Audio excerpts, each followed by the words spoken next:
Amém? Irmãos, eu sei que a gente precisa estar avisando, porque assim, a gente está lidando com ovelha. E tem coisa que eu não condeno a cabeça de uma ovelha. Tem coisa que até a volta de Jesus a gente vai ter que estar falando, ovelha, é isso, porque a ovelha, ela por si só, ela não prima por alguns detalhes. Então, uma das coisas que eu quero lembrar a você é que nós temos o projeto da Casa do Pão.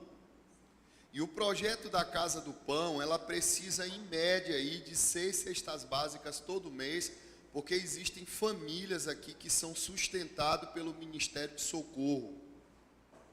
E é uma ordenança divina. Tive fome, me deste de comer, tive sede, me deste de beber. Alguns irmãos que também são missionários, que dependem disso. Então eu gostaria de mais uma vez lembrá-los da importância de que quando você for no supermercado, que você lembrar da tua provisão, você lembre dessa importante missão que você tem como corpo de Cristo, de comprar 1 ou 2 quilos de feijão a mais, ou de arroz, ou de macarrão. Se a tua condição te permite doar uma cesta básica ou até mais, faça isso. Coloque isso no seu cronograma diário, a importância de você ser uma mão estendida para servir as pessoas. Amém?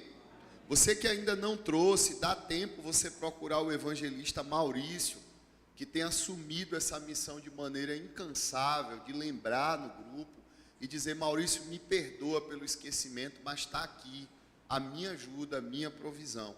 Amém? Quem trouxe a doação que a pastora Marcele pediu, por favor, procurar Mari. Não sei que doação é essa, mas você deve saber, você e Deus. Para o missionário. Top. Culto da semana. Agora o próximo culto é o de sexta-feira, às 19h30. Sábado, a nossa feijoada. Procurar Néa e Amanda para você que ainda não pegou seus tickets e que ainda não fez a sua doação. Lembrando que no sábado nós temos a nossa reunião de pastores, líderes e fominha. No domingo pela manhã nós temos as nossas doações, o nosso Manhã com Deus. Então você que ainda não participou do Manhã com Deus, não perca, é um tempo de comunhão com a igreja.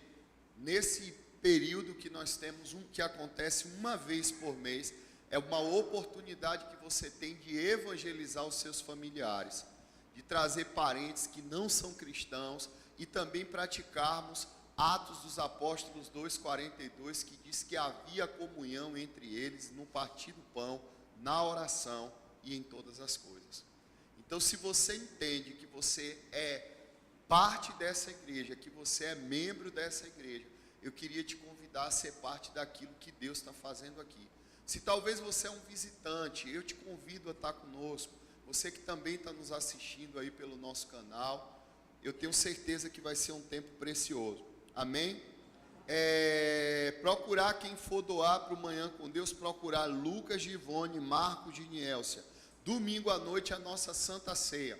Lembrando que no domingo à noite eu gostaria de convocar toda a igreja, inclusive aqueles que estão com virose, que eu acredito que domingo já estão legal aí dessa virose, a estar com a gente, porque nós vamos ter uma reunião solene para tratarmos a respeito de um projeto, né, Lucas? Que a gente precisa mais do que nunca avançar nisso.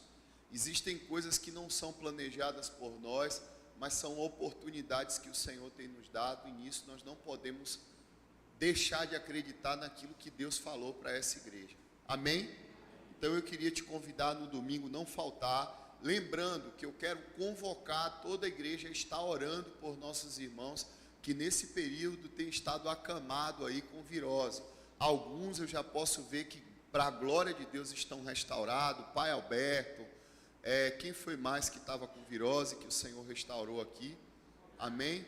Kel, Robson. Mas nós ainda temos um grupo aí de pessoas que estão acamadas, né? Orem por Nielcia, orem por Guilherme, orem pela pastora Dani, por Abner. Quem é mais? Independente da virose também. Quem? Lohane, Júnior de Neide. Na verdade, se eu for falar nome por nome aqui, eu vou esquecer de alguém. Amém? O fato é, ore pelos irmãos enfermos. Outra coisa que eu gostaria de fazer um apelo aqui. O pai do irmão Lucas Chaveiro, acabou tendo um AVC, o pastor Raimundo, e é um homem de Deus, um homem que se dedicou durante muitos anos à obra de Deus. Então você que faz parte do grupo, depois chama Lucas lá e Vilma, procura saber como está, dá uma palavra de encorajamento. Já teve alta, glórias a Jesus. Mas assim, eu quero te pedir para ir lá visitar, né, tá participando desse momento tão difícil na vida deles, já que como igreja, isso não cabe só aos pastores, isso cabe à igreja. Então, vocês sabem que eles passaram por um momento muito difícil da perca de um bebê, e agora o pai deles enfermo, então nós precisamos do apoio de vocês. Outro apoio que eu quero pedir, a irmã Nice. Vocês sabem que durante todo o tempo em que Roquinho viveu, Nice Roquinho foi um braço estendido para servir essa igreja. Hoje ela não está aqui, ela está na roça, mas tem um número de contato. Você que quer, para ligar para a Nice, para estar dando uma palavra de encorajamento a ela, nós vamos ser muito gratos por isso. Pedindo também que estejam orando pelos nossos missionários que estão no sertão. Nós estamos numa luta lá para concluir aquela obra e cremos que agora em março, para a glória de Deus, aquela igreja estará inaugurada. Amém?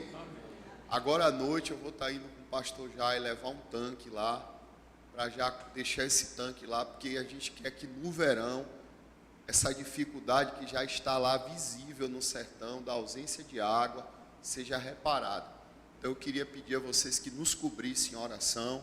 Tem sido um tempo de guerra, nós já sabíamos que 2023 seria um ano de guerra, e algo que me despertou muito esses dias, e precisamos falar abertamente para que talvez você tenha noção do nível de batalha que vocês têm enfrentado, é que geralmente o mês de fevereiro, aqueles que professam uma fé maligna, sabe, é de costume dessas pessoas passar pelo menos 40 dias jejuando.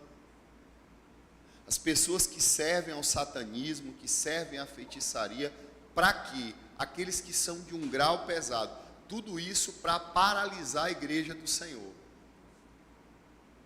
Então, por isso que algumas coisas que você nota no seu comportamento, que você acha que é normal, não é normal, são ataques. Ataques que nós estamos sofrendo o tempo todo para tentar paralisar a igreja. E algo que deveria ser vergonhoso para nós. Agora me pergunto o quê? Sabermos que se os devotos de Satanás jejuam, essa prática para muitos de nós parece algo de outro planeta. Se eles entendem que existe essa necessidade de desenvolver a espiritualidade deles, de alcançar um nível de autoridade, eu acredito que nós, como igreja, precisamos repensar no padrão de espiritualidade que nós estamos construindo. Amém? Eu queria te convidar a estar dizimando, ofertando. Você pode sair daí rapidinho. Você que está no culto online, pode ir aí nesse código PicPay e fazer isso, ou Pix.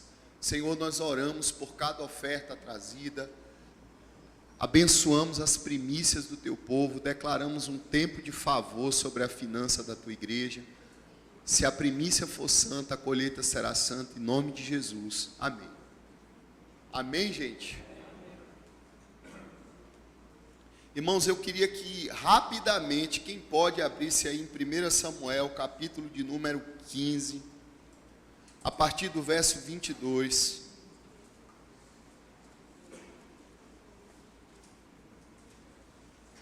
Agradecer também a vocês pelas orações, viu, pela minha vida e pela vida do pastor Jai. A nossa viagem até a cidade de Ubaitaba, lá para o seminário Fidelidade, foi um tempo de cura para aquela igreja local, para os pastores de lá. Ficamos muito felizes por sabermos que chegamos naquela igreja num tempo tão oportuno, de tanta dificuldade que aqueles pastores estavam enfrentando. E eu tenho certeza que tudo que foi realizado naquele lugar no grande dia do Senhor, no tribunal de Cristo, haverá recompensa para cada um de vocês. Amém? Já que em cada lugar que nós tocamos, cada vida que nós temos ministrado, vocês como parte do corpo de Cristo, é parte disso. Eu louvo a Deus pela vida de vocês. Amém? Então, 1 Samuel, capítulo 15, verso 22, o texto diz assim: Samuel, porém, respondeu: acaso tem o Senhor tanto prazer em holocaustos e em sacrifício, quanto em que se obedeça a sua? Porque a obediência é melhor do que sacrifício, e a submissão é melhor do que a gordura de carneiro, pois a rebeldia é como, repete comigo, é como pecado da feitiçaria, e a arrogância é como pecado da idolatria. Então, isso aqui precisa estar muito claro para nós.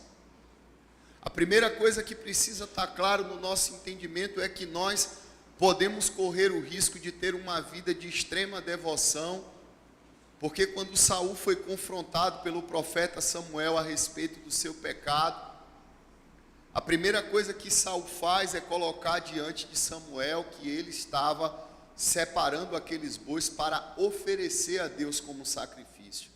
E todos nós sabemos que o sacrifício que Saul estava se dispondo a oferecer um sacrifício bíblico.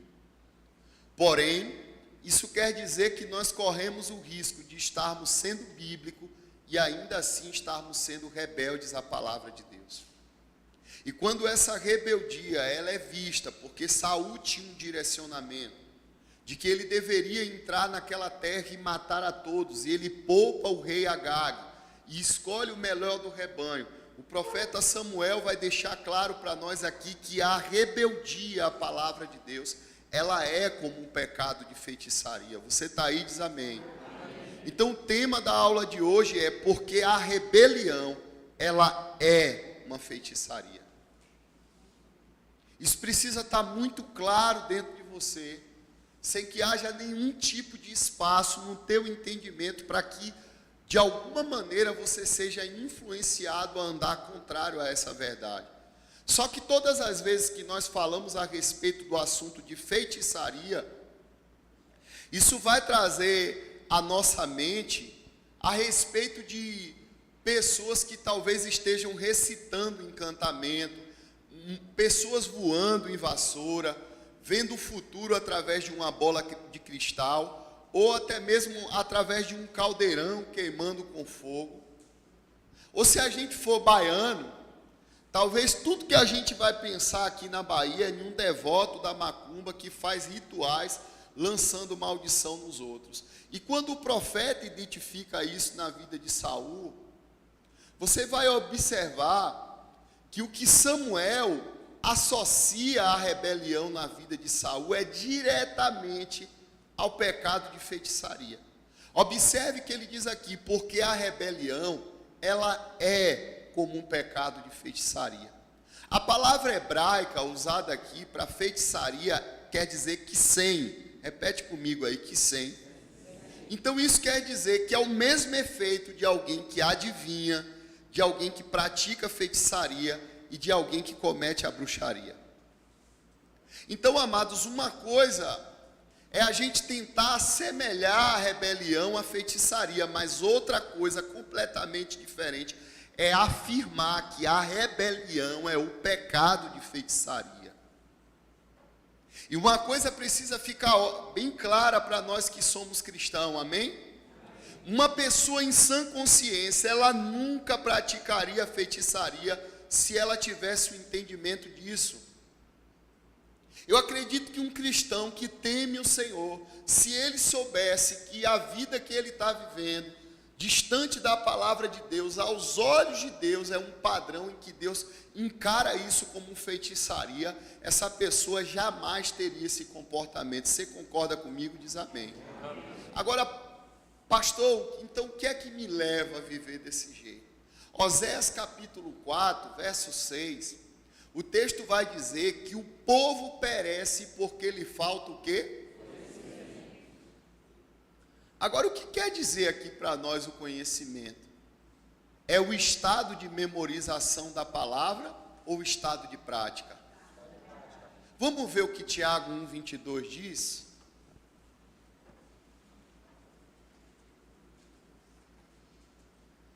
Está dando para entender aí, irmão? Eu vou ler aqui na tradução linguagem de hoje, que vai nos ajudar muito. Você que está em casa, se possível for, compartilhe essa aula.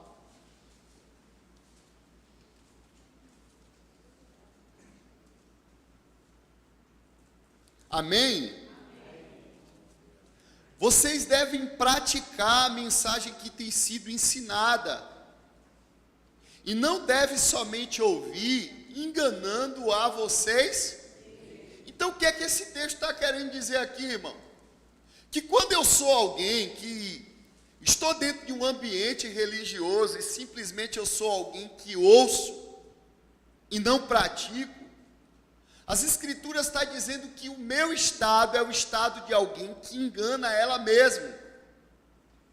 E observe que nessa condição de engano, você vai viver desse jeito para o resto da sua vida. Mas quantos de nós hoje não temos noção, ou talvez até temos noção dessa influência, e nós não estamos nos posicionando como deveria? Agora, por que nós não estamos nos posicionando? Porque praticar isso aqui, tornar a palavra de Deus algo prático na nossa vida, na maioria das vezes, vai confrontar o nosso orgulho. E se eu pudesse colocar algo aqui dentro do teu coração, uma coisa que eu te ensinaria hoje: todas as vezes que você perceber que alguma área da tua vida o orgulho está em evidência, tome muito cuidado com isso. E eu falo com muito temor. Eu falo porque nós precisamos entender a importância que existe de que Satanás ele não encontre mais legalidade em áreas da nossa vida. Então, aonde é que nós precisamos chegar? É que qualquer tipo de rebelião à palavra de Deus, ela abre portas e nos coloca num lugar de vulnerabilidade a dimensões demoníacas.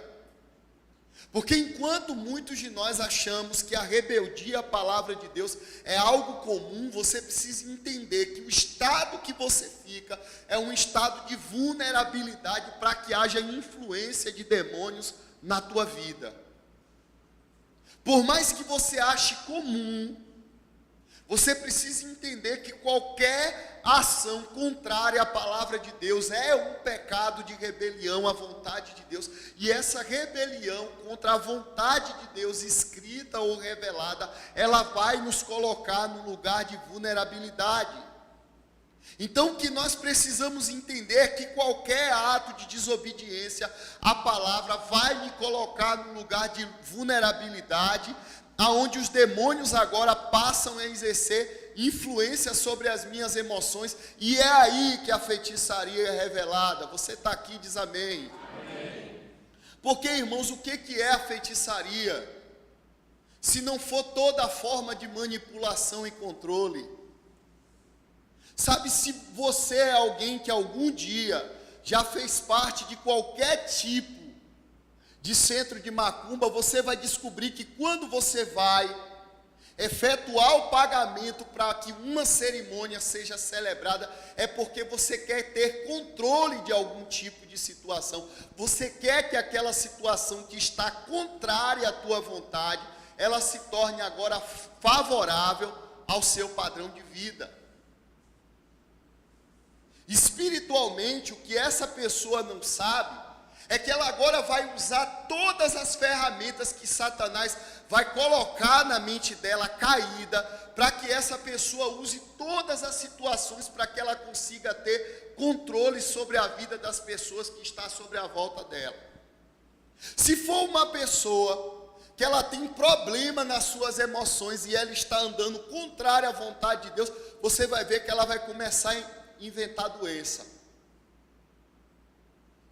Se for uma pessoa que tem um problema com temperamento, você vai descobrir que essa pessoa ela vai começar a explodir com os outros, porque ela quer que os outros tenham medo dele ou dela, porque ele acha que a maneira em que ela reage é uma maneira dele ou dela tentar exercer controle sobre as pessoas através do medo. Se for uma pessoa que é vulnerável à mentira, ela vai contar todo tipo de mentira porque ela quer ter controle sobre aquela situação. Se for uma pessoa que é presa à área sexual, ela vai começar agora a inventar crises porque ela quer que o parceiro sexual dela agora se submeta àquilo que ela quer. Você está entendendo? Diz amém. E é muito difícil para nós quando nós identificamos isso no nosso caráter, é muito confrontador. Porque muitos de nós estamos vivendo um padrão de vida que dizemos ser cristão, mas quando balizamos a nossa fé e a nossa vida ao senhorio de Jesus Cristo, aquilo que Ele estabeleceu para nós como ordenança, nós só temos duas opções. Ou obedecemos a Deus de tal maneira que resistamos às obras do diabo, ou vivemos enganando a gente mesmo, falando de um Deus, pregando de um Deus, que esse Deus não tem autoridade sobre a minha vida e que eu uso a Bíblia para defender a minha desobediência. E sinceramente, se nós não entendermos que quando as nossas atitudes elas são contrárias ao que Deus requer, isso vai colocar a gente num lugar de total rebelião à sua vontade e nos colocará sob uma influência de tentar controlar as circunstâncias ou pessoas através de situações, sem uma compreensão de que esse controle que a gente quer exercer é uma influência de demônio na nossa vida. E por mais que você me diga que não, eu quero te dar um conselho: não ignore o mundo espiritual. Porque o que derrubou Saul não foi adultério. O que derrubou Saul não foi roubo. Saul sabia a direção que ele tinha que andar, mas ele se tornou tão orgulhoso que ele optou pela vontade dele. E como Saul encerrou?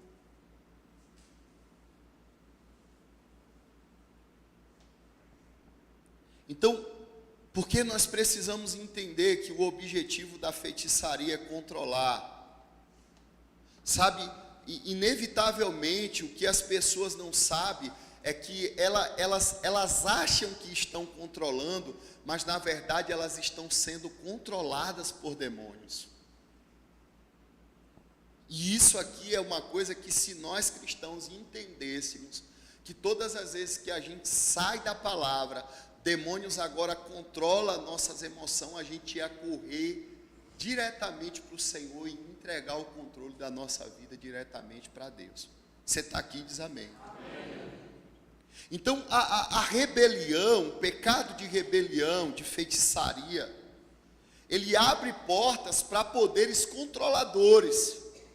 Se você for estudar um pouco do satanismo, você está aqui e diz amém, você vai descobrir que quando uma pessoa ela é iniciada no satanismo, e ela participa de um congresso de bruxas, sabe, ou em outras religiões, você vai descobrir que os líderes dessas seitas, elas obrigam as pessoas a usarem drogas, a beber, a praticar sexo ilícito. Em algumas religiões até o roubo é requerido delas. Agora me pergunta por quê?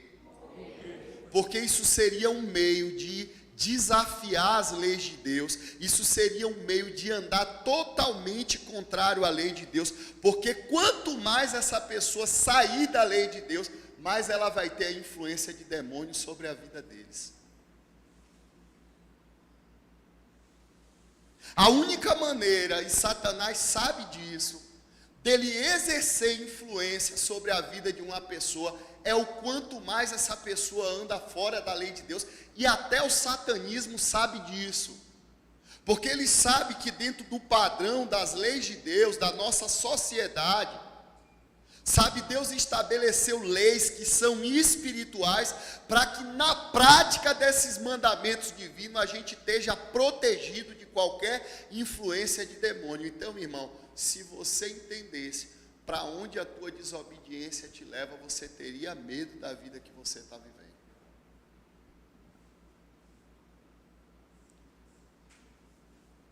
Principalmente quando você está vivendo uma vida errada, não reconhece e arruma argumento para defender teu erro. Então, quanto mais essas pessoas se rebelam, mais elas dão direitos legais para que demônios influenciem a vida dela. E você deve estar me perguntando, pastor, por que direito legal? Porque quando Deus ordenou suas leis, Ele deu ordens, e essas ordens, elas regem uma esfera espiritual. Elas regem. E a lei de Deus, eles sabem que as pessoas estão debaixo da lei de Deus, ou da autoridade do diabo. Então, quando essas pessoas saem da lei de Deus, elas agora andam na dimensão das trevas. Então, qualquer desobediência àquilo que foi estabelecido por Deus, ou autoridades que Deus estabelece, seja direta ou delegada, tira a pessoa de uma luz espiritual e leva ela para trevas espiritual, onde o inimigo tem acesso ao comportamento, às opiniões e às decisões dessa pessoa. Você está aqui e diz amém. Sacode a pessoa que está do teu lado e diz assim: você não pode sair daqui sem entender isso. 1 Tessalonicenses capítulo 5, verso 5. Agora imagine, irmão, você estando dentro da igreja e tendo demônios influenciando a tua vida.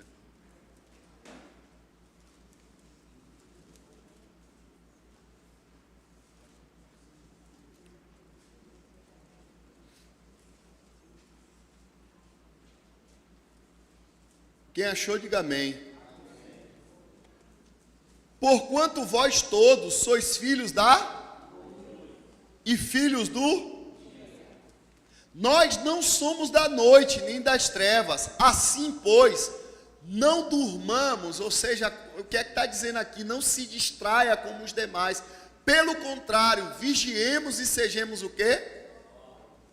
Então, aqueles que voluntariamente se comprometem com Satanás, sabem desse princípio, mas boa parte das pessoas, elas estão enganadas de que Satanás precisa de legalidade e acesso para que ele atue nas nossas vidas. Então, os que são enganados, acabam confundindo ilegalidade com liberdade. Elas acham que o que elas estão vivendo é liberdade, e na verdade elas estão vivendo um cativeiro. Elas acham que agora elas estão livres de toda e qualquer religiosidade. Elas acham que tudo aquilo que falaram foi algo para aprender a vida delas. Ah, mas o conselho de meu pai e de minha mãe não presta. Meu pai e minha mãe é um chato.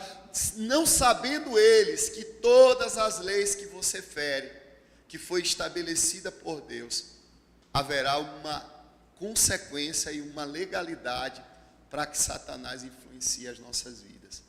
E eu não quero isso. Uma coisa que precisa ficar claro, amém? Não existe liberdade na rebelião à palavra de Deus.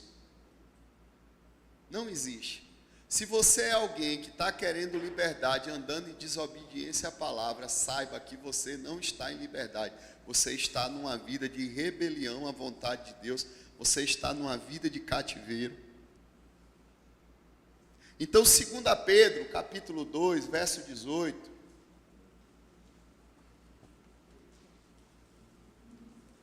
Vai dizer que pessoas usadas pelo diabo, e nisso aí no YouTube está tendo um bocado, né? Não vamos nem falar no YouTube, vamos falar dentro da igreja.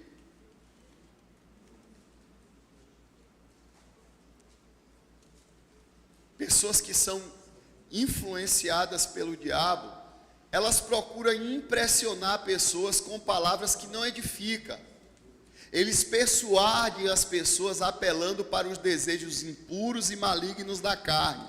Assim, eles encontram pessoas que acabaram de sair do mundo de uma vida errada, e se lavam, e essas pessoas agora se lançam de volta ao pecado. Por quê? Porque essas pessoas que estão enganando elas prometem uma vida de liberdade, mas mesmo eles sendo escravos de hábitos corruptos, pois aquele que é vencido se torna o quê? Se torna o quê?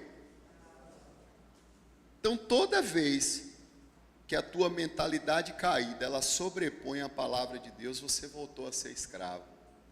E observe que a tua mentalidade caída, ela vai sempre tentar sobrepor o conselho de Deus na tua vida.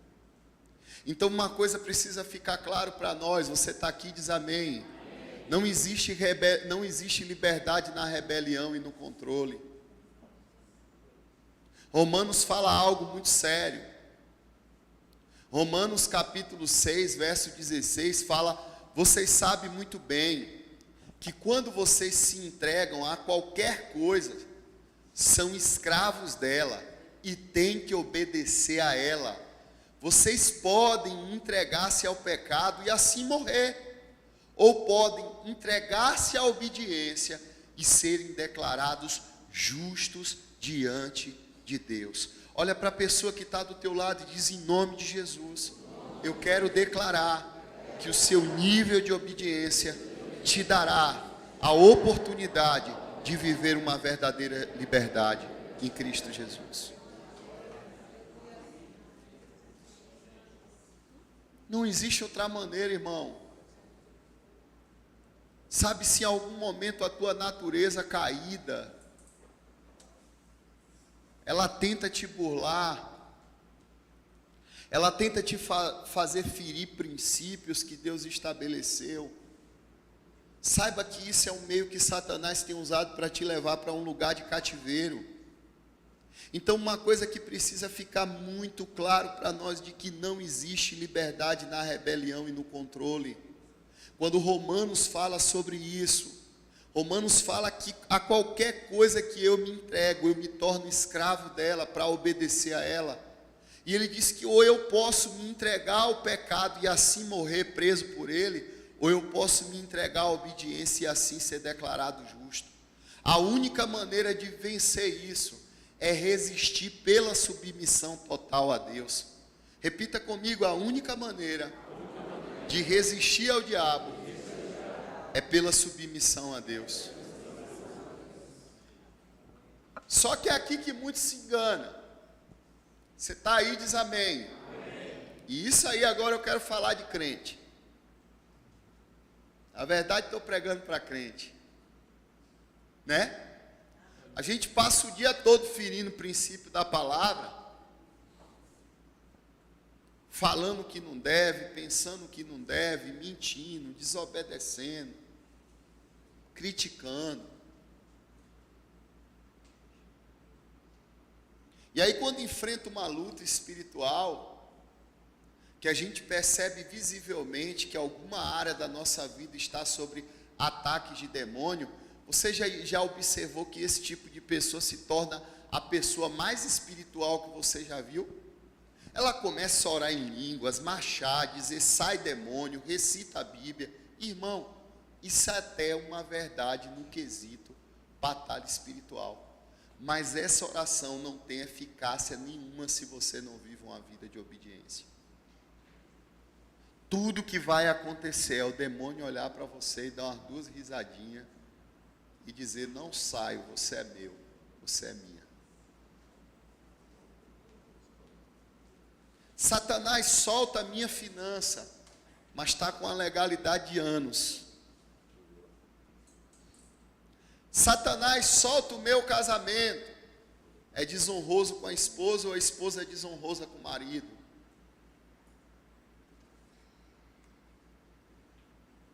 Deus me prospera naquela empresa, é desonroso com o patrão, com o supervisor, é mentiroso no local de trabalho, amaldiçoa o trabalho o tempo todo, estou doido para Deus me dar um emprego melhor, isso é sinal que o que está não presta. E quer que Deus abençoe áreas da vida deles que está em completa legalidade. Só anda murmurando e pede a Deus saúde. Só anda reclamando do que Deus deu e ora pedindo prosperidade.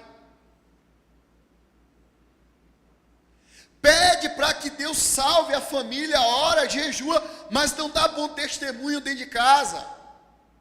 Quer que Deus salve os filhos, a família, mas não tem vida de oração. Então existe um verdadeiro engano na nossa mente, o mesmo engano que estava na mente de Saul, porque Saul tinha convicção de que ele tinha obedecido a Deus. Quando Samuel chega diante de Saul, Saul disse: eu obedeci. Samuel pergunta: e que balido de animal é esse que eu vejo aí? O próprio Saul achava que ele tinha obedecido, mas a obediência de Saul era uma obediência parcial. Deus, eu quero que o Senhor mude meu casamento, sabe? E é cheio de engano, orgulhoso, orgulhosa. Não se submete à palavra, para que ele tenha autoridade para resistir diante das obras do diabo. Não tem uma vida genuína de humildade. A palavra de Deus não tem acesso à vida dessa pessoa. E ela quer que Deus olhe para ela com misericórdia e dê a ela a autoridade que ele ou ela precisa para vencer o diabo. Ei, deixa eu te dizer, o nosso Deus não trabalha com macumba. O nosso Deus é um Deus de princípio. Deus fala para quem ele vai olhar em Isaías 66, abre lá comigo.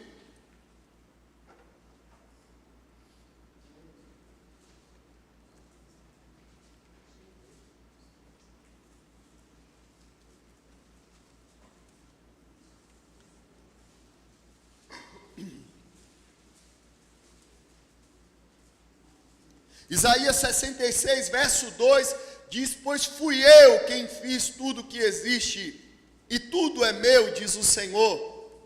Esta é a pessoa que eu irei olhar, ou que eu procuro, a pessoa humilde. Sabe, irmãos, você nunca vai ver uma pessoa genuinamente humilde, resistindo em obedecer a palavra de Deus. Ele tem uma consciência plena, clara, de que o que Deus falou é soberano para a vida dele ou dela. Ele sabe que a grandeza da sua fé, ela está diretamente ligada ao quanto ele ou ela se submete totalmente àquilo que Deus falou que teria que ser o seu padrão de vida. Porque quer você queira ou não, a palavra humilde significa alguém desprovido de orgulho. Aí você vai aconselhar e diz: olha aqui nos meus olhos, por favor. Você vai aconselhar e diz: essa área da tua vida está errada. Eu sei, pastor, mas isso quer dizer que a opinião dele ou dela está acima daquilo que Deus falou.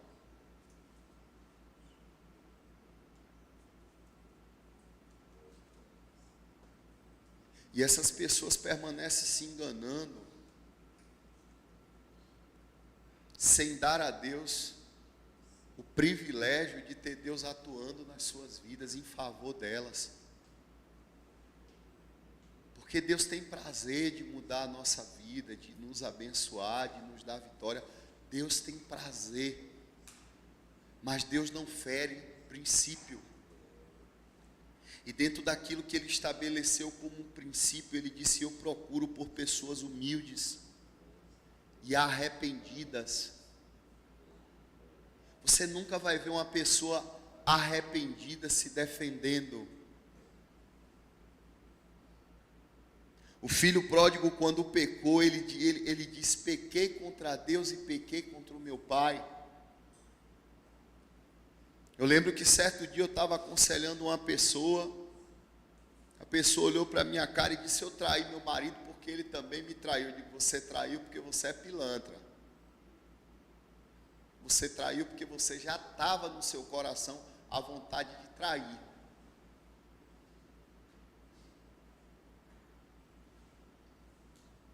Ou será que nós não sabemos que todas as vezes que nós enfrentamos dificuldade, Deus usa a dificuldade só para expor o que está no nosso coração. Ah, pastor, mas eu falei mal do meu patrão, porque meu patrão... Você já era infiel, o problema só revelou quem você era. Se arrependa. Se arrependa. Se arrependa. O que é que você prefere? Que sua vontade esteja em evidência ou a vontade de Deus? Porque se você realmente almeja que a vontade de Deus ela seja estabelecida na sua vida, saiba que a condição de arrependimento ela é necessária para que Deus olhe para você. E por último, ele vai dizer aqui: e o que ouve a minha palavra com todo respeito. E se a gente parar para balizar aqui um pouco hoje o padrão da igreja atual, meu irmão, que tem de crente que sabe que o que ele está fazendo é errado, é contrário à palavra de Deus, e ele não treme com o que ele está fazendo. Por quê? A Bíblia diz em Mateus capítulo 24, que por aumentar a iniquidade, o amor de muitos se esfriará. O que eu conheço de pessoas que hoje elas já não têm mais o temor de Deus na vida delas. Que aquilo que elas lêem dentro das escrituras já não é mais uma verdade que assegura a vida dela, que balanceia, que gera temor, que gera zelo. Se a gente for balizar a igreja atual, Lio, a gente vai descobrir que a igreja atual ela está sempre procurando um versículo para defender seu erro. Ela não é mais, Lucas, uma geração que se diz assim: Lucas, vai lá e pede perdão a Vone. Você, por amar a palavra de Deus, você vai passar por cima do seu orgulho e vai dizer: Vone, me perdoa. Tem que ter o porquê, tem que ter o mais. E olha, eu sou da geração que a gente não celebrava uma santa ceia se a gente descobrisse que tinha um problema com o irmão. Eu sou dessa geração. Eu sou. Em contraste com a geração de hoje, sei do jeito que tiver, fique do jeito que tiver. Eu sou da geração que qualquer coisa que alguém me falava e me feria, eu ia correndo e pedia perdão, porque eu não queria que minhas orações fossem interrompidas diante de Deus. Então eu acho que algumas coisas precisam ser restauradas dentro de nós, amados. Porque enquanto isso não se tornar uma verdade para nós, nós vamos estar vivendo uma vida de um verdadeiro engano. Quando Caim foi confrontado pelo Senhor, e Deus disse a Caim: o pecado estás à porta, sobre ele tu poderás dominar. O orgulho de Caim foi maior do que a obediência dele à palavra de Deus. E quando o orgulho veio à tona, consequentemente veio o quê? A morte do seu irmão. E perceba que antes mesmo do orgulho de Caim, o que abriu aquela porta para o orgulho foi a ofensa. Porque perceba que 99% dos cristãos que têm problema com obediência à palavra são pessoas que têm um coração ofendido. São pessoas que não entenderam que nas áreas onde elas são fracas, Deus anseia por lhe tornar forte. São pessoas que ainda não aprenderam a lidar com as áreas de ofensa que elas vivem. Quando elas são contrariadas em alguma área, a primeira reação que essas pessoas têm é elas reagirem a partir da ofensa que elas estão vivendo. Você está aqui, diz amém. Amém. Então Caim poderia fechar aquela brecha. Só que quando Caim não reparou aquela brecha, o controle demoníaco veio sobre a vida de Caim. E Caim foi totalmente rebelde à palavra de Deus. E agora perceba que quando a rebelião se manifesta no coração de Caim contra a vontade de Deus, quando ele mata seu irmão, agora ele vive errante. Irmão, eu já descobri uma coisa. Minha mãe, quando foi morar na Maria Preta, do lado da casa de minha mãe era um terreiro de macumba. E começou uma guerra espiritual pelaquela casa. Eu descobri que não demorou muito, o terreiro de macumba fugiu, foi lá para baixo. E agora onde ele já está procurando um problema com o outro, porque tem um crente lá que está orando o tempo todo, está incomodando. Eu te digo, logo, logo ele está em outro lugar. Porque quem vive no engano, quem vive na feitiçaria, vive errante.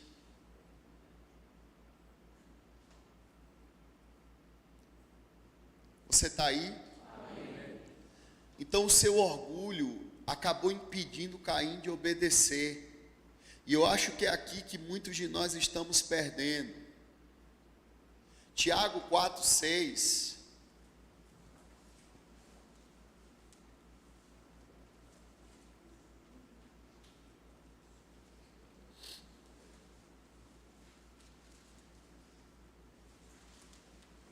Quem achou, diga amém.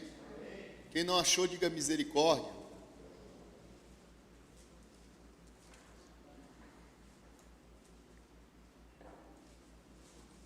Pastor, mas onde é que nós estamos perdendo? Tiago 4,6 diz que mas a graça que Deus nos dá é mais forte. Pois como dizem as Escrituras, Deus se opõe aos, mas dá graça aos.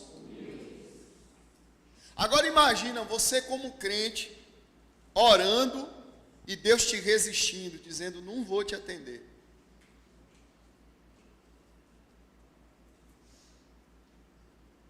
Imagina aí, constrói na tua cabeça, você que é crente espiritual. Imagina aí, você orando e Deus dizendo assim, não vou te atender, você é orgulhoso, você é orgulhosa. Imagina. Eu te peço com muito temor, eu não estou aqui, mas eu te peço que essa noite seja uma noite de reflexão no teu espírito, para que você entenda que essa noite é uma noite de resgate para a tua vida.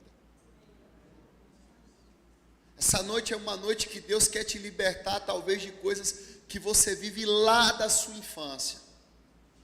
Que talvez por não saber lidar com a ofensa, essa ofensa te levou para um lugar de revolta, e nesse lugar de revolta, tudo que você vive é uma vida de miséria, porque muitos de nós achamos que miserável é aquele que não tem nada. Não, eu te digo que miserável é aquele que não tem felicidade. É aquele que ele poderia ter tudo para ser feliz, mas ele carrega dentro dele uma angústia terrível, porque o orgulho dessa pessoa torna o coração dessa pessoa um lugar inflamado, inacessível, para que Deus não cure, para que Deus não sare, para que essa pessoa ela não tenha a oportunidade de viver uma vida plena e transformada pelo Espírito Santo de Deus, porque quando o Espírito Santo de Deus, ele acessa os nossos corações, ele nos dá um coração sarado, ele nos dá um coração transformado. Então, à medida em que nós nos submetemos ao Senhor, e nós resistimos ao diabo, a ponto de fechar as portas para o inimigo, com submissão e obediência, isso faz com que o acesso a Satanás seja negado na nossa vida. Isso faz com que a nossa oração seja uma oração cheia de autoridade. Isso faz com que os versículos na nossa boca se tornem versículos vivos e eficazes, capazes de tocar a vida de pessoas e de resgatar pessoas. E se nós entendermos isso, que tudo começa com uma total submissão àquilo que Deus tem requerido de nós, para que Satanás ele não encontre mais legalidade em algumas áreas de nossas vidas, nós vamos experimentar daquilo que a palavra de Deus diz, que Deus dá graça aos humildes. E sabe, irmãos, eu fico imaginando como não é para Deus maravilhoso, independente da posição que você ocupa, independente de quem você seja, saber que independente de quem você é, independente de quem você se tornou alguém humilde, a ponto de não haver restrições no teu coração para aquilo que Deus fala, a ponto de você valorizar as Santas Escrituras na medida em que tudo que Deus fala se torna um prazer no teu coração, porque você tem um único objetivo, que é agradar o coração de Deus, quer ver Deus se alegrando com a tua vida, quer ver Deus se alegrando com o estilo de vida que você tem vivido, e consequentemente saber que Satanás, ele não tem mais influência em algumas áreas de sua vida, porque a sua submissão e obediência a Deus faz com que todo acesso a Satanás seja removido da tua vida.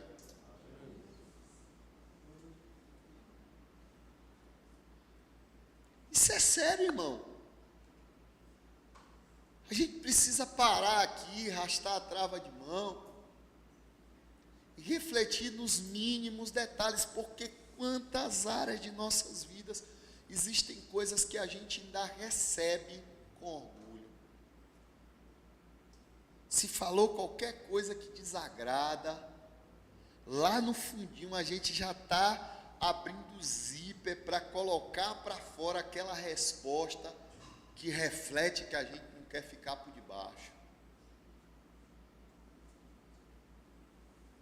Ainda comenta, a vontade era de engarguelar. Ó para aqui, menina.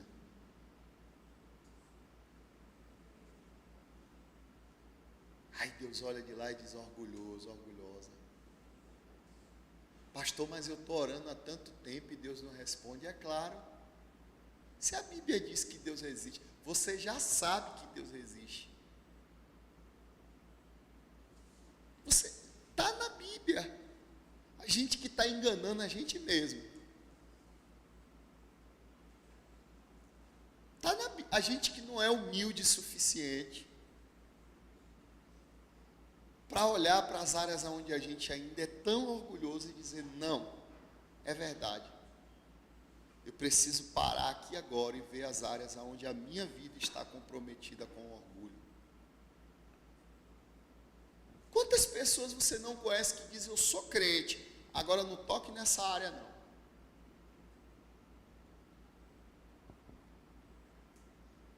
Ou será que eu estou pregando para mim mesmo aqui? Quantas pessoas você não conhece, irmão, que a relação dela com você só dura até o dia em que você não contraria ela?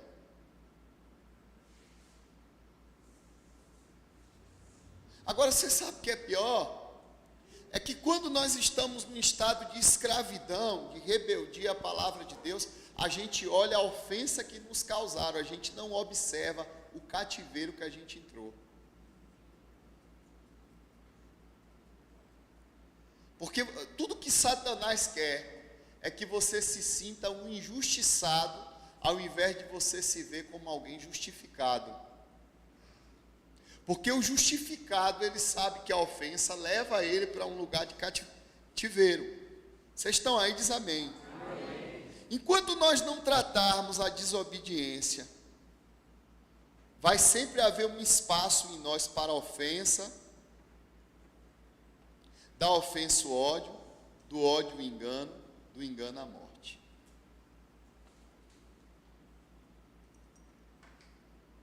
Você está aí? Você pode observar, irmão, que toda natureza desobediente, ela tem um espaço para ofensa. E posso ser sincero? Vem de lá do mundo.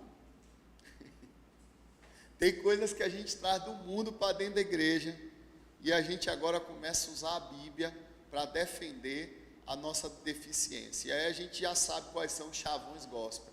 Se você é gospel, você sabe. Quem não tem pecado, atire a primeira pedra. Você já ouviu alguém falar assim, defendendo o erro?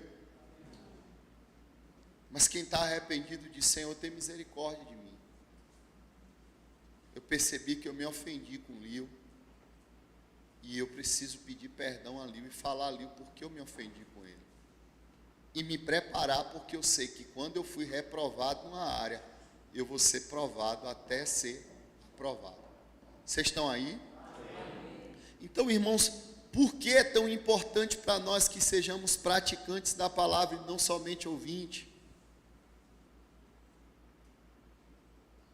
Porque se a gente não entra no próximo passo da prática, a gente passa a viver uma vida de engano. Então, a rebelião de Saul ali, porque ele ouviu e não praticou, abriu portas agora para um espírito controlador na vida de Saul. Abre comigo aí 1 Samuel 16.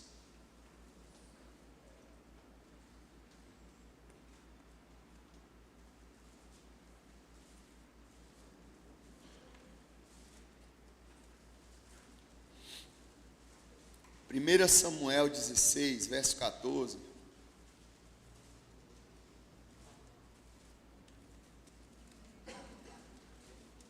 Você achou? Diz amém. O Espírito do Senhor abandonou Saul, e o Senhor enviou o quê?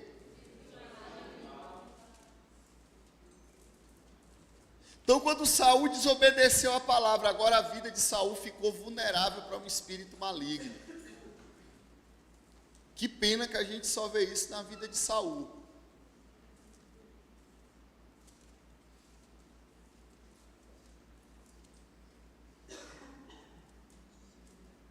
Você está aí? Amém? Amém? Amém? Felipe, acho que o ar está frio demais aí, que tem uma galera já. Amém? Amém? Saul se tornou um homem muito diferente daquele do início. Porque no início Saul era um jovem modesto que obedecia ao seu pai e respeitava as coisas de Deus. Quem via Saul no início nunca imaginaria que esse Saul obediente, porque feriu a palavra de Deus, agora matou 85 sacerdotes do Senhor, suas esposas e seus filhos. Então primeiro veio o quê? Vamos lá, vamos entender aqui as estações na vida de Saul. Você está aqui, diz amém. Amém. Primeiro veio a desobediência à palavra. Quando a desobediência à palavra veio na vida de Saul, agora Saul fica vulnerável a um espírito maligno. Saul começa a dar espaço agora para a ofensa, porque ele viu cantar Davi matou seus milhares. O próximo passo agora é Saul matando 85 sacerdotes do Senhor com as suas esposas. Agora, por que a gente não consegue enxergar, irmão, que se a gente não tratar algumas áreas de nossa vida, o que nos espera é a desgraça? Ou será que você está achando que o diabo brinca de ser diabo? Ou será que nós estamos achando que o mundo espiritual é brincadeira? Sabe até quando nós vamos permanecer dentro de um ambiente que a gente foi chamado para sermos pessoas espirituais, que repara as nossas brechas e vamos estar com nossa vida em legalidade? Até quando? Até quando? Será que a gente não vê que esse Saul, que aqui mata os 85 sacerdotes, foi um homem que no início da sua trajetória ele era completamente obediente, mas porque ele decidiu servir a Deus do jeito dele, essa desobediência colocou Saul num lugar de influência de demônios. E aí a gente não sabe porque é que algumas áreas de nossas vidas têm padecido tanto. E sabe, deixa eu te dizer uma coisa, amém? Não tenta estabelecer uma obediência de boca se o teu coração não é reto diante de Deus. Não tenta. Não tenta dizer que você está querendo viver uma vida de obediência se o teu coração ainda não é reto diante de Deus. A vergonha que nós estamos sofrendo aqui em algumas áreas é fruto do que ainda tem dentro do nosso coração. E sabe, por não entender isso, a gente entra num verdadeiro padrão de feitiçaria, que é arrumando pessoas para a gente estar comentando, porque tudo que a gente quer é que a nossa manipulação, ela permaneça influenciando pessoas a dizerem que a gente está certo quando Deus está nos reprovando.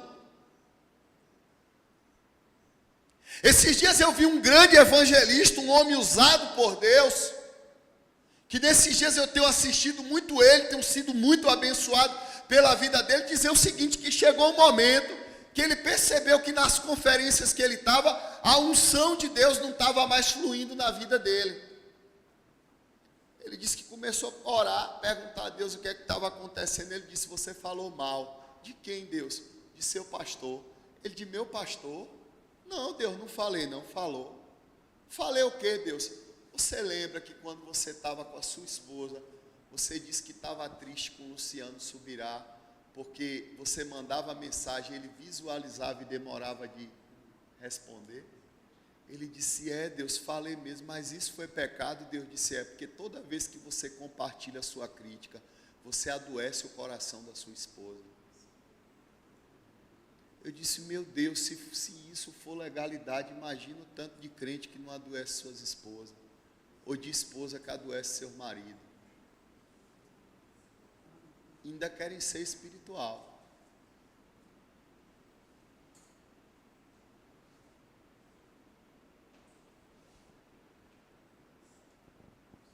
Porque estar insatisfeito com alguma coisa, tem que ter com quem compartilhar a doença. Ele não leva para Deus, não. Ele não vai orar e dizer, Deus, eu estou preocupado com isso, cria uma situação para eu tratar com fulano.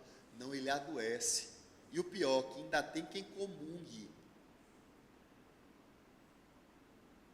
Porque Salmo 105 diz, farei calar quem difama seu próximo às escondidas. Aí a gente abre a boca no engano, porque a gente gosta de mentir, até para Deus, se for possível. E diz, mas eu não falei nada. Mas o Salmo não diz isso, o Salmo diz que eu farei calar. E se eu estou escutando, essa é a melhor maneira de dizer, eu concordo, mas não posso falar nada. Eu já contei para vocês aqui, amém? A pastora Marcele, no início do ministério, era ter qualquer insatisfação, ela tinha a amiguinha dela para falar, né? A parceira de fofoca. Um dia, Lúcio, eu estou sentado na mesa, foram falar mal dos outros, eu digo, velho, não fala mal dos outros. Crentão, falou assim mesmo, pai, comigo, eu digo amém, não briguei. Fui para o quarto orar. Disse, Deus, causa uma situação. No outro dia, Elinéa entra na Topic, está falando mal da pessoa, quem está dentro da Topic?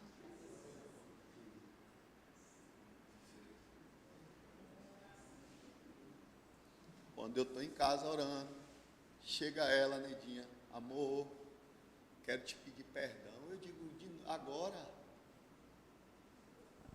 Precisou passar por isso?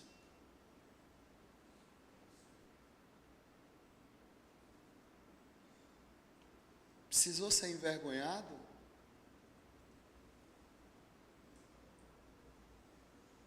Porque, irmão, se eu tenho alguma coisa para tratar com você, a Bíblia diz, vai até teu irmão. Se ele não ouvir, leva uma testemunha. Se ele não ouvir a testemunha, leva até a igreja.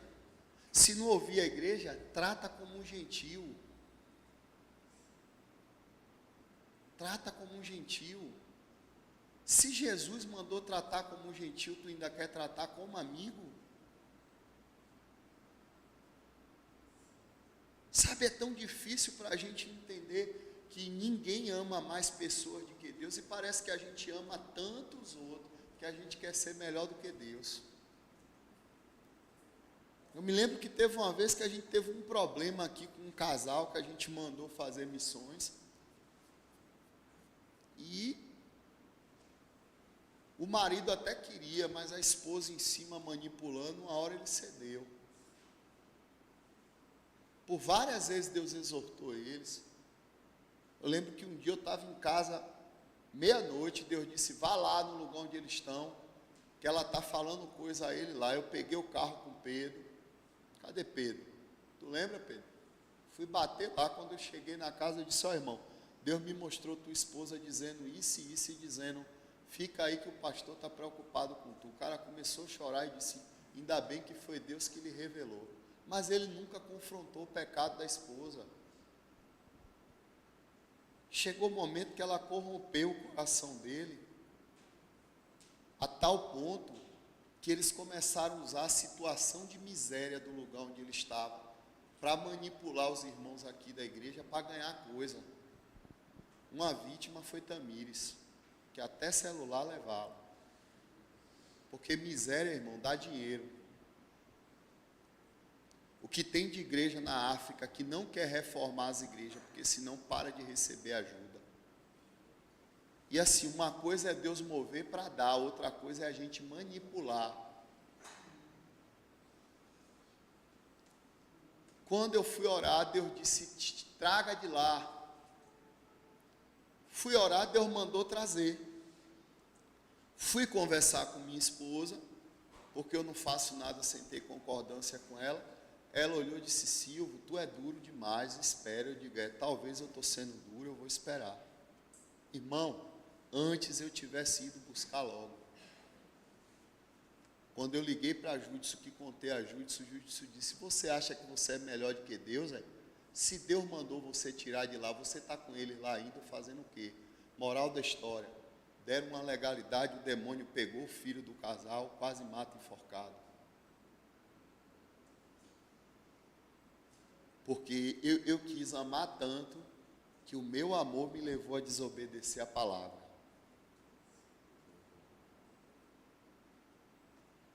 Então, ou nós entendemos que o mundo espiritual, ele é pautado por princípio, ou a gente vai permanecer tendo as nossas vidas como hospedaria de demônio. Não no nosso corpo, mas nos influenciando. E uma coisa que é um mandamento do satanismo, me pergunto o que é. Faça o que quiser.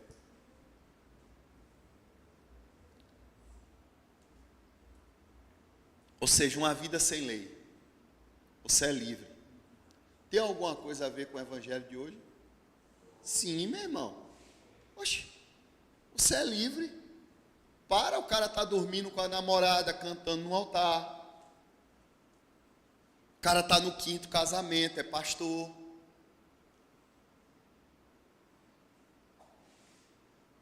Para, irmão.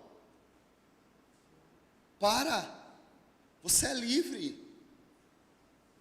Se o Filho vos libertou verdadeiramente, não existe mais condenação para o pecado. Você vive a vida que você quer, de mentira, de engano, de fofoca, de ira, de falar dos outros. Você vive a vida que você quiser. E a sociedade moderna, ela tem seguido esses padrões. Porque se hoje nós tentamos dizer para ele que qualquer coisa que fere a palavra é pecado, essas pessoas hoje nos têm como intolerante. Por que isso? Porque passamos boa parte da nossa vida cristã pregando um evangelho parcial. Deus é amor e se esqueceu de falar da justiça. Deus é amor, mas não comunga com o pecado. E hoje nós estamos aí vivendo um padrão tão terrível, que eu recebi um vídeo de um evangelista hoje, um cara conhecido nos canais de televisão, um influenciador no Brasil, dizendo o seguinte: a partir de hoje, se um pastor estiver expulsando um demônio, a gente vai ter que processar ele por intolerância à religião dos satanistas.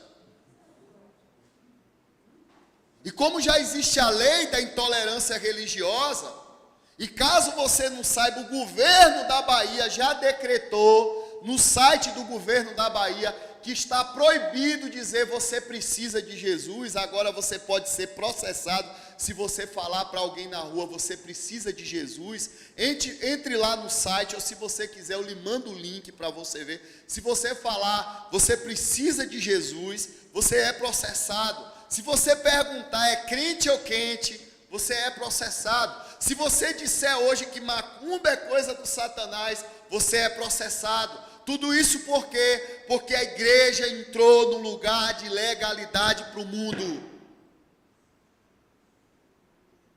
Nós colocamos as coisas tão abertas,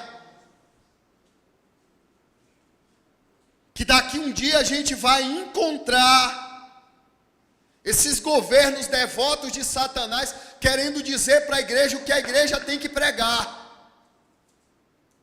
Geramos uma geração tão insubmissa, que hoje quando o pastor diz que a vida da pessoa está contrária à palavra, vou sair da igreja. Eu tenho uma coisa para te dizer, só existe um céu, e lá só entra quem vive santidade. Você até pode escolher a igreja, mas o céu não. No inferno, faça o que quiser.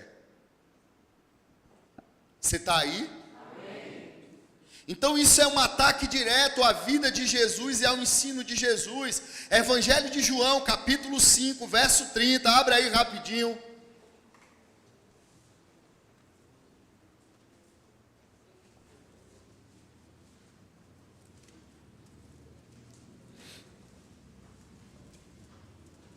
Se alguém quiser o vídeo aqui que eu falei do cara proibindo expulsar demônio, me pede aí que eu mando para vocês. Ou pede ao evangelista Danilo aqui que ele tem.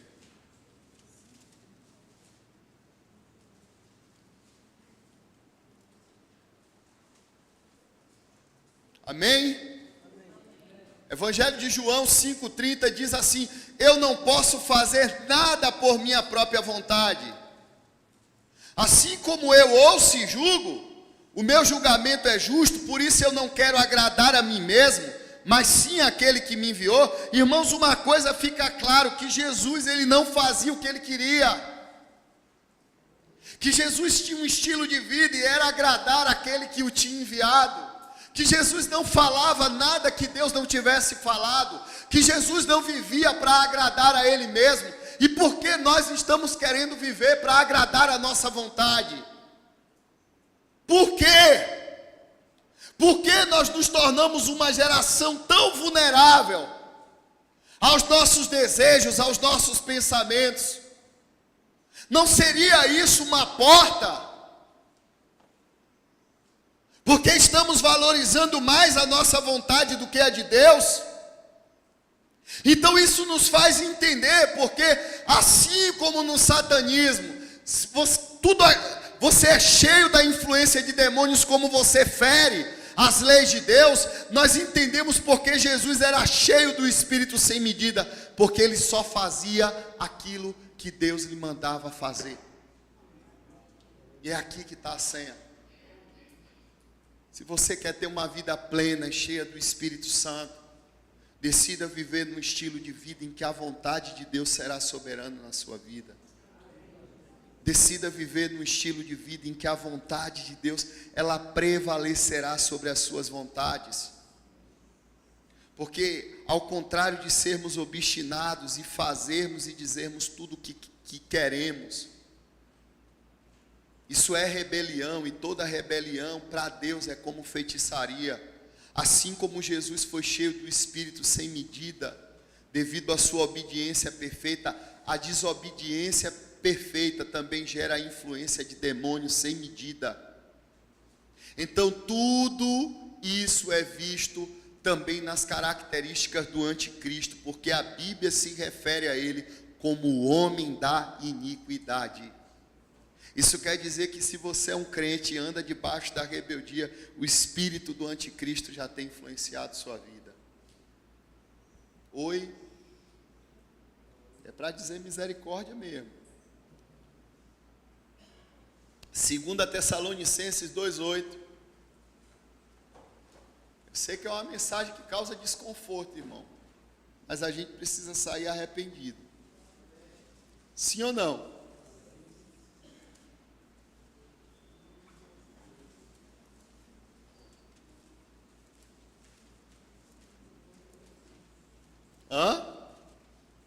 Então será de fato revelado o iníquo, a quem o Senhor Jesus matará com o sopro da sua boca e o destruirá pela manifestação da sua vinda.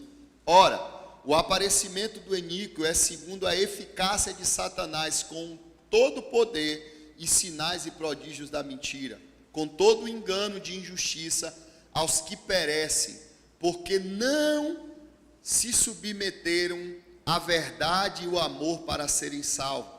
Por esse motivo, pois, Deus agora envia um espírito sedutor para darem créditos à mentira, a fim de serem julgados, pois todos quanto não deu crédito à verdade, antes, pelo contrário, aceitaram a prática da injustiça. O que é que Deus está dizendo, irmão? Que todas as vezes que você resiste em obedecer a palavra, Deus vai permitir que você seja influenciado por um espírito de engano. E tudo isso porque Deus agora quer te julgar, porque você não deu crédito à palavra de Deus. Nas instruções de Paulo à igreja de Tessalônica, ele fala do estado de iniquidade e rebelião que procede à revelação do iníquo. 2 Tessalonicenses 2,7. Com efeito, o ministério da iniquidade já opera e aguarda somente que seja afastado o que agora o detém. Então, o que Paulo está querendo dizer é que esse princípio de rebelião contra toda a autoridade constituída já está em operação no mundo e basicamente já entrou dentro das nossas igrejas. Então, o ministério da iniquidade é o princípio de rebelião. Todas as vezes que você se rebela contra a palavra, você está vivendo o ministério da iniquidade.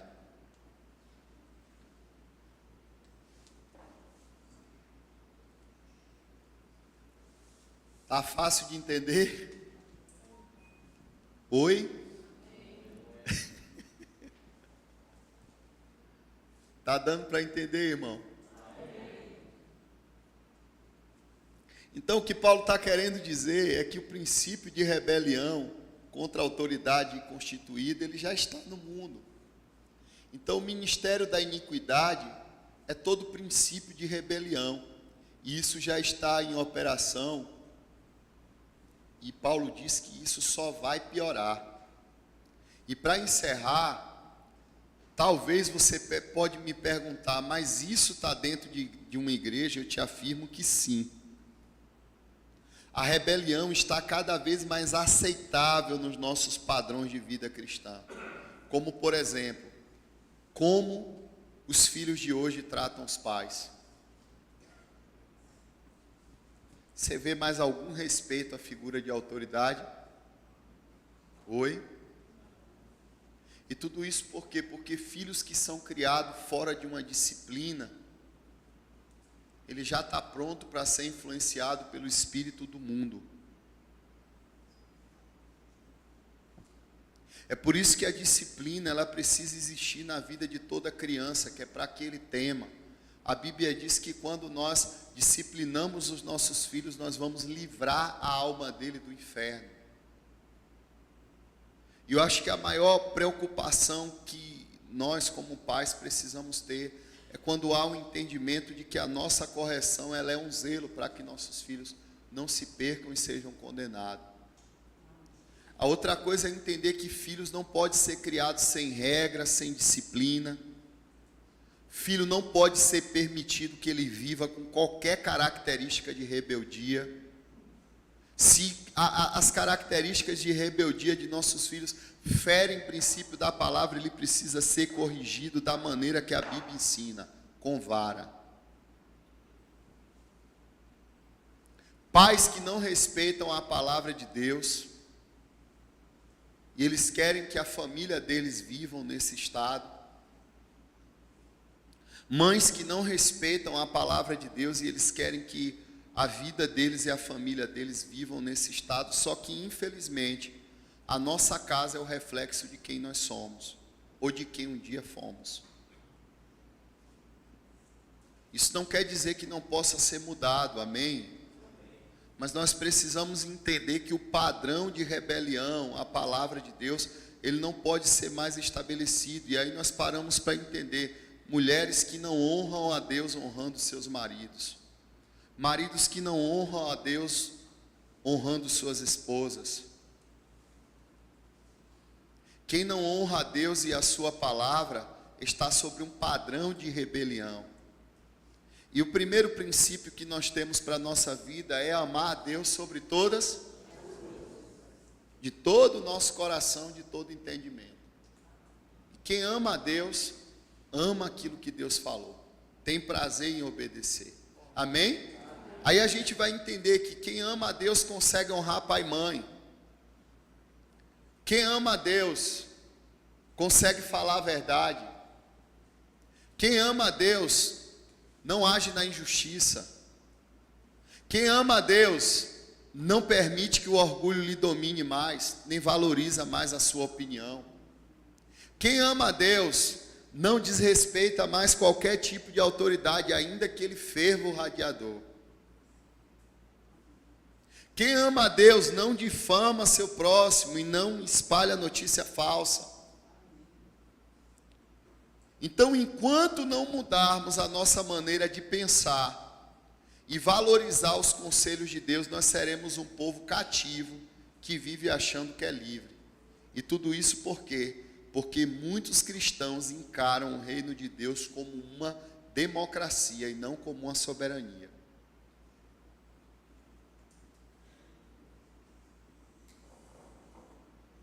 O Brasil é um país democrático e o artigo 5º da Constituição diz que você é livre para expressar suas opiniões, pensamentos, e forma, e culto e tal. Se bem que democracia no Brasil já não existe mais.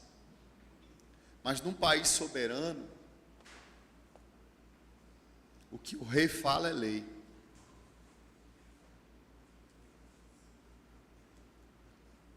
Posso te fazer uma pergunta?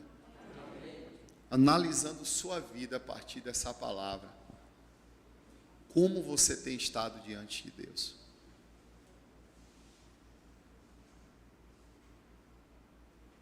Eu acho que pode ficar aí, Amanda, não precisa não.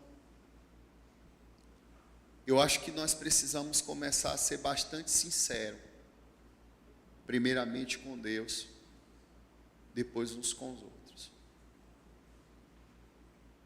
Porque se queremos realmente viver um nível de evangelho,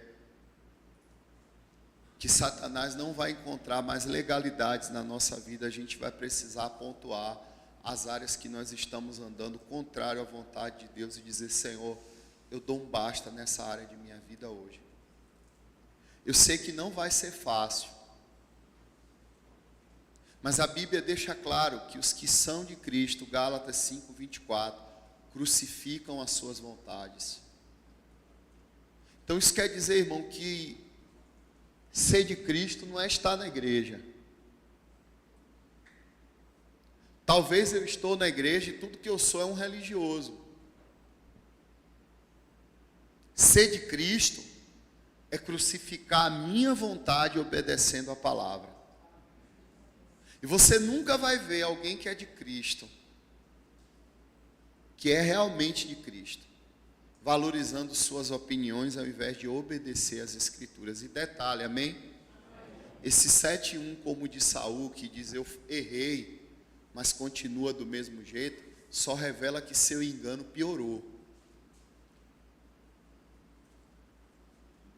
Porque a modinha de Saul entrou aqui dentro da igreja. O que tem de gente aqui que quando você repreende diz assim: é verdade, eu errei. Elas admitem com a boca, mas não se sujeita com o coração. Isso só revela que a forma que Deus terá que nos tratar será com o seu juízo. Provérbios 29, abre aí comigo.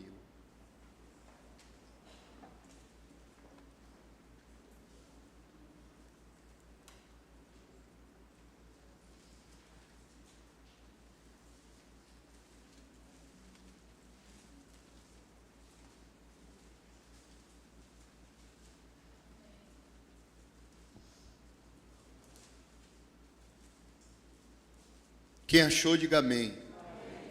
Quem insiste no erro, depois de muitas vezes repreendido, será destruído sem aviso e irremediavelmente.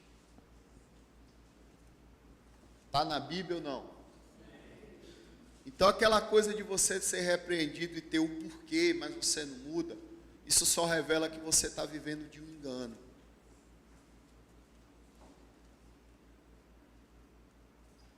E hoje é uma noite de misericórdia, amém?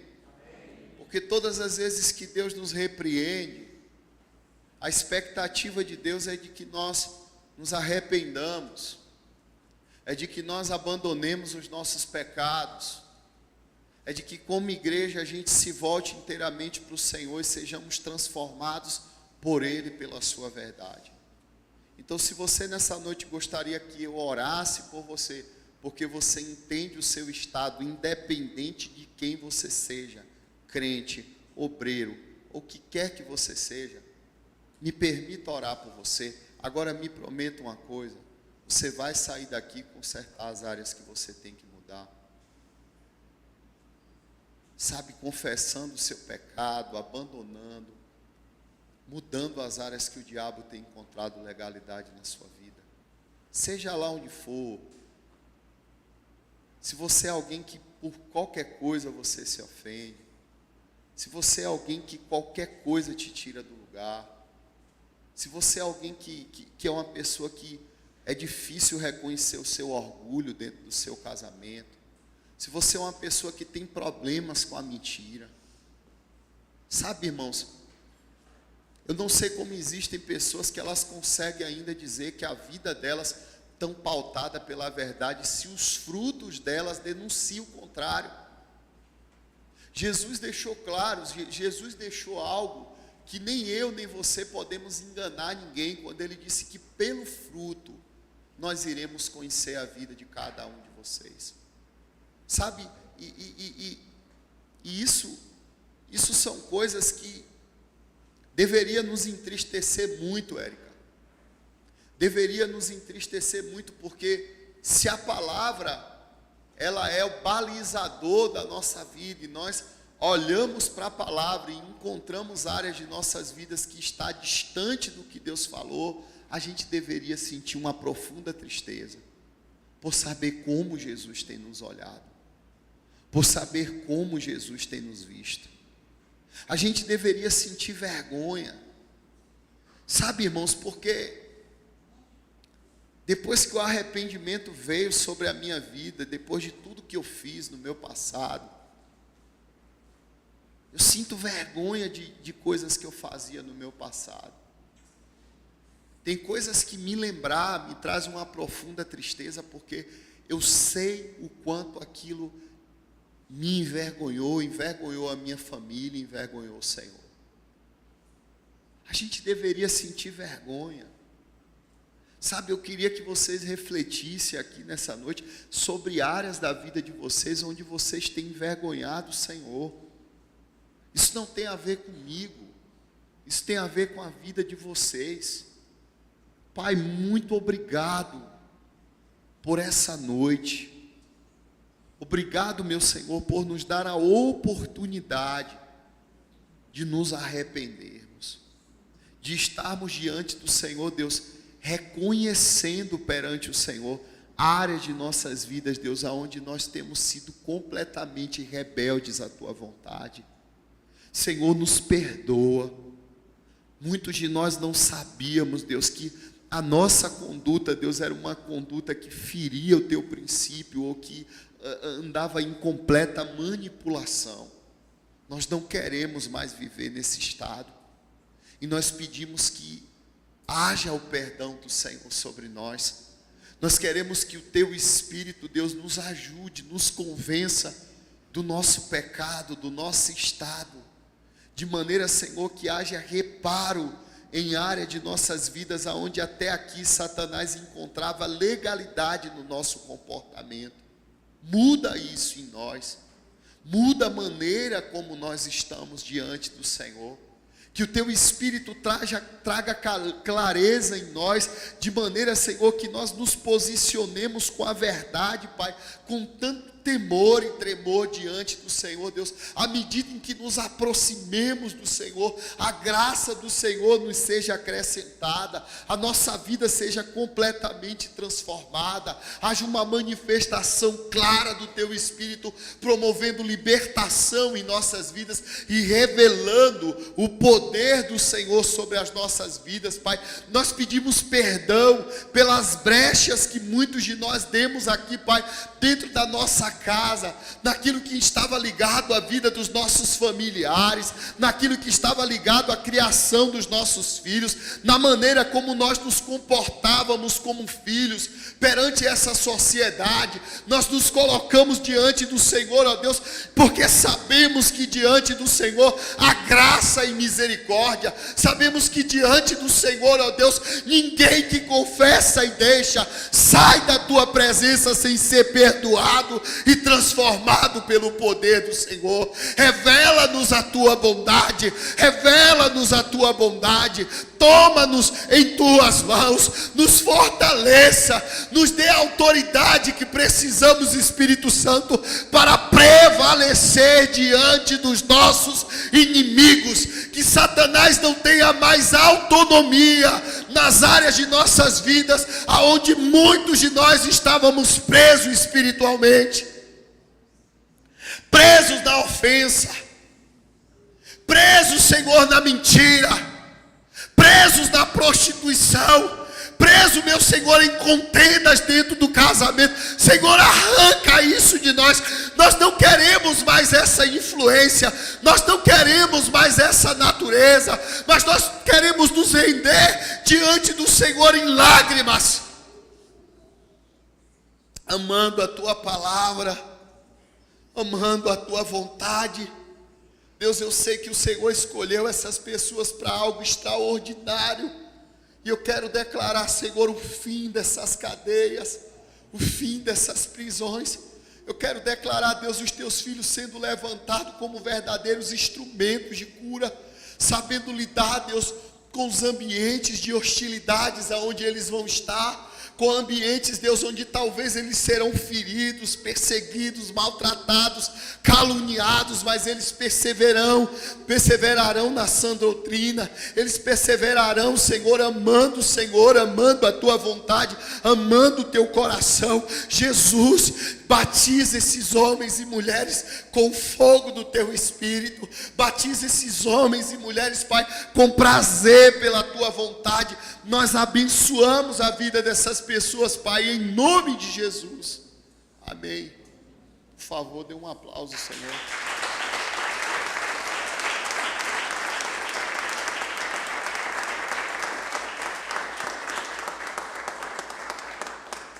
Amo vocês, viu, gente?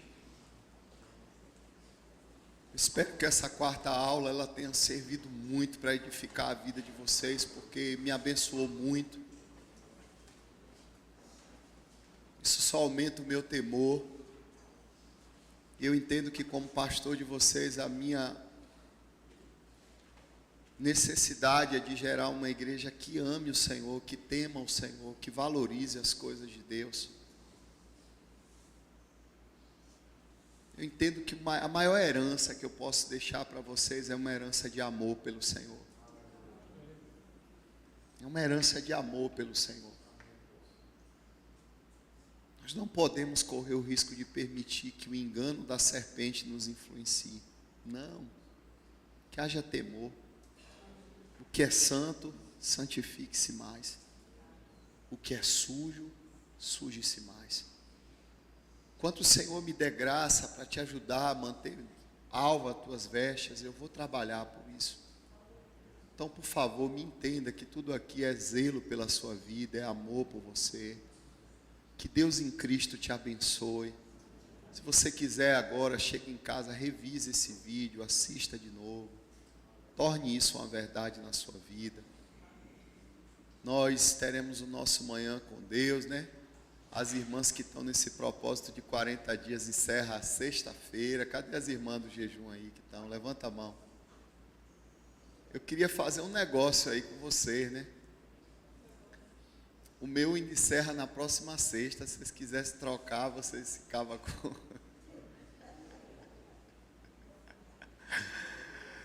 Eu estou brincando, gente. As irmãs que o jejum encerra sexta-feira, que Deus abençoe. Seja uma entrega do jejum assim, com um alimento maravilhoso, um tempo de comunhão para vocês. Eu acredito que Quando eu entregar o meu também, eu vou ser ricamente recompensado. Né? Foi um tempo muito precioso esse jejum. Mas assim que entregar ele, eu já quero fazer outro de novo pelas nossas famílias. Né? Tem sido um tempo de guerra, muito doloroso, mas um tempo que tem valido a pena. Amém? Então, só te lembrando que você que ainda não pegou seu ticket, passe ali, nos ajude a trabalhar esse ticket. Eu quero vender essa semana 150 feijoada. Você que não doou material, passa ali, doe. E lembrando que domingo eu preciso ter uma reunião com toda a igreja depois do culto. Amém? Que Deus em Cristo vos abençoe. Em nome de Jesus. Vão com Deus.